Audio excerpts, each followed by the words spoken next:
وہ ایک شخص تھا جو پیر صاحب کی تلاش کے اندر مارا مارا پھرتا تھا، اور اس کا مقصد یہ تھا کہ کوئی ایسا پیر مجھے ملے جو سر سے لے کر پاؤں تک باشرع ہو، اور اس کے اندر کوئی خلاف شرع بات موجود نہ ہو، کوئی خامی اس کے اندر موجود نہ ہو۔ حتیٰ کہ ایک پیر صاحب کے پاس گیا، خامی دیکھی، دوسرے کے پاس چلا گیا، دوسرے کے پاس گیا، اس کے اندر کوئی خامی دیکھی، تیسرے کے پاس چلا گیا، حتیٰ کہ چلتے چلتے 99 وہ پیروں کے پاس پہنچا، لیکن ایک ایک خامی دیکھتا آگے بڑھتا چلا جاتا، حتیٰ کہ ایک 100ویں نمبر والے پیر صاحب کے پاس پہنچا اور انہیں جا کر کہنے لگا کہ میں آپ کا مرید تب بنوں گا جب میں 2-3 دن آپ کی معیت کے اندر گزار لوں گا، دیکھوں گا کوئی آپ کے اندر کوئی خامی تو نہیں ہے، اگر کوئی آپ کے اندر خامی موجود ہوئی تو پھر میں آپ کا قطعاً مرید نہیں بنوں گا۔ آپ کا قول، فعل، عمل، ہر وقت آپ شریعت پر عمل کرتے ہوں، اگر ایک بھی میں نے خامی دیکھی میں آپ کا مرید نہیں بنوں گا۔ 2-3 دن اس نے گزارے اور سامان اٹھا کر جانے لگا۔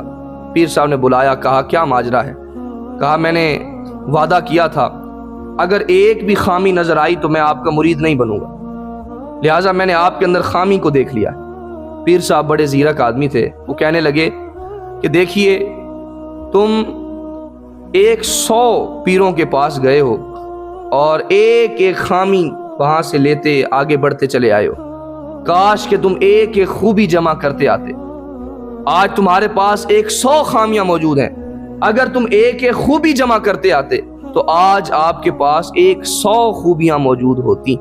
لہٰذا ہمارا مزاج بن چکا ہے، ہم حضرت عیسیٰ علیہ السلام فرماتے ہیں کہ ہم دوسروں کی آنکھ کا تنکا آپ کو نظر آ جاتا ہے، دوسرے کی آنکھ کا تنکا ہمیں نظر آ جاتا ہے، لیکن اپنی آنکھ کا شتیر بھی نظر نہیں آتا، اور دوسروں کے بدن پر، کپڑوں کے اوپر مکھی اور مچھر بیٹھنے کی ہمیں پرواہ ہوتی ہے، لیکن اپنے بدن پر، اپنے لباس پر بڑے بڑے سانپ اور بچھو بھی لٹکائے پھرتے ہیں، ہمیں ان کی پرواہ بھی نہیں ہوتی۔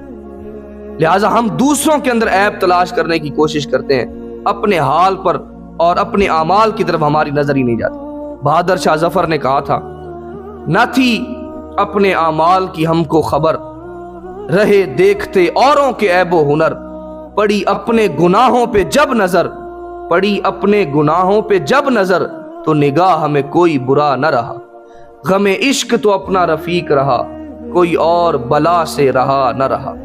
عزیز محترم، وہ کسی رشین ناولسٹ نے کہا تھا، ٹالسٹائن اس کا نام ہے، اس نے کہا تھا کہ اگر آپ درد محسوس کرتے ہیں تو آپ زندہ ہیں، اگر آپ درد محسوس کرتے ہیں تو آپ زندہ ہیں، اور اگر آپ دوسرے کا درد محسوس کرتے ہیں تو آپ انسان ہیں۔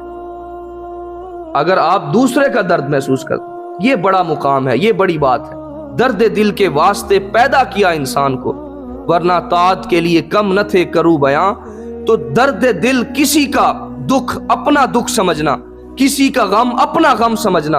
حضور علیہ الصلوۃ والتسلیم نے فرمایا تمام مسلمان ایک جسم واحد کی طرح ہے، سر کو تکلیف ہوتی ہے پورا جسم بے چین ہو جاتا ہے، دانت کو تکلیف ہوتی ہے پورا جسم بے چین ہو جاتا ہے، تو کہا مسلمان جسم واحد کی طرح ہے۔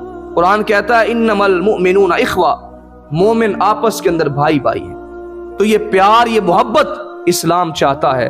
اسلام نہ کہ عیب تلاش کرنے کا حکم دیتا ہے، ٹوہ لگانے کی جو ہے وہ اجازت دیتا ہے، نہ تجسس کرنے کا حکم دیتا ہے، بلکہ اسلام کہتا ہے کہ نظر انداز کرو، عیبوں پر پردہ ڈالو، پردہ پوشی کرو، اور جو شخص عیبوں پر پردہ ڈالتا ہے اللہ رب العزت بھی اس کے عیبوں پر پردہ ڈالتا ہے۔ عزیز محترم، یہ ہمارا مزاج بن چکا ہے۔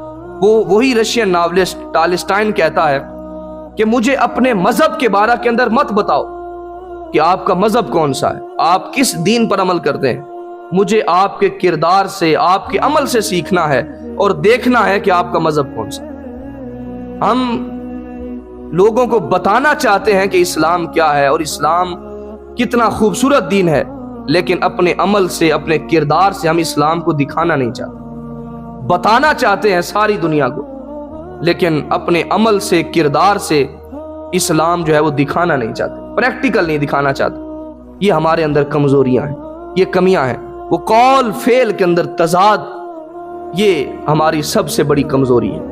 لہٰذا ہم دوسروں کو بدلنا چاہتے ہیں، اپنے آپ کو بدلنا نہیں چاہتے۔ اگر ہم جب اپنے آپ کو بدلیں گے، خود کو بدلو گے تو بدلے گا جہاں۔ جب خود کو بدلنے کی کوشش کریں گے تو یقیناً یار وہ آنکھ ہی بند کر لو جو عیبوں کو تلاش کرتی ہے، جو عیب کو دیکھتی ہے، جو کسی کے عیب کو پکڑتی ہے، کسی کی کردار کشی کرتی ہے، وہ آنکھ ہی بند کر لو۔ وہ ایک صاحب تھے، ان کی عادت تھی کہ مسجد کے اندر آتے تنقید ہی کرتے رہتے، فلاں نے سنتے نہیں پڑی، فلاں نے ایک پاؤں اٹھایا ہوا تھا، فلاں باتیں کر رہا تھا۔ قاری صاحب کو کچھ نہ کچھ وہ کہتے رہتے، شکایتیں لگاتے رہتے۔ وہ امام صاحب جو تھے وہ بڑے زیرک آدمی تھے، انہوں نے ایک دن اس صاحب کو پانی کا ایک گلاس دیا، کہا کہ مکمل پانی کا گلاس بھر کے کہا کہ یہ چاروں مسجد کے کونوں کے اندر تم نے جانا ہے، 7 چکر لگانے ہیں، اور شرط یہ ہے کہ پانی گرنا نہیں چاہیے، ایک قطرہ بھی نہیں گرنا چاہیے۔ اب اس نے چکر لگانے شروع کر دیے، حتیٰ کہ 7 چکر اس نے لگا لی، ایک قطرہ بھی پانی کا نہیں گرا۔ امام صاحب کے پاس آیا، کہتا ہے جی میں اپنے مقصد کے اندر کامیاب ہو گیا ہوں کہ میں نے 7 چکر لگائے ہیں مگر ایک قطرہ بھی پانی کا نہیں گرا۔ اب امام صاحب نے کہا مجھے بتاؤ، جب تم چکر لگا رہے تھے تو اس دوران مسجد کے اندر کتنے لوگ آئے اور کتنے لوگ یہاں سے گئے؟ اس نے کہا کہ مجھے کیا پتا، میں تو یہاں پر چکر لگا رہا تھا، اپنے کام کے اندر مصروف تھا اور میں اپنے مقصد کے اندر لگا ہوا تھا، مجھے کیا خبر، مجھے اس کے بارے کے اندر کچھ نہیں پتا۔ اب امام صاحب نے کہا دیکھو، جب تم مسجد کے اندر آؤ گے، جب تمہارا مقصد اللہ کو راضی کرنا ہوگا، اللہ کو خوش کرنا ہوگا اور اللہ کی طرف لو لگانی ہوگی، اس کی رضا، معرفت، اس کے قرب کو حاصل کرنا ہوگا، تو پھر خدا کی عزت کی قسم تمہارا کہیں پر دھیان ہی نہیں جائے گا۔ تم لوگوں کے کیڑے نہیں نکالو گے، لوگوں کو پریشان نہیں کرو گے، عیب نہیں نکالو گے، بلکہ آؤ گے مسجد کے اندر، اللہ کی خالصتاً عبادت کرو گے اور پھر اپنے گھر کی طرف چلے جاؤ گے۔ لہٰذا اگر تمہارا مقصد اللہ کو راضی کرنا نہ ہوا تو پھر لوگوں کے پیچھے ہی پڑے رہو گے۔ تو یارو وہ آنکھ ہی بند کر لو جو عیب ہی نکالتی ہے، عیب ہی تلاش کرتی ہے۔ عزیز محترم، اپنے اندر تبدیلی پیدا کیجئے اور اس مزاج کو ختم کیجئے۔ منفی پہلو کی طرف نہ جائیں بلکہ مثبت پہلو کی طرف جائیں۔ اگر منفی پہلو کی طرف جائیں گے، کسی کی نفرت اپنے دل کے اندر رکھیں گے، کسی کا بغض رکھیں گے، تو تکلیف اس کو نہیں ہوگی، آپ خود پریشان ہوں گے، آپ کو خود کو تکلیف ہوگی اور اس کی اذیت آپ کو خود برداشت کرنا پڑے گی۔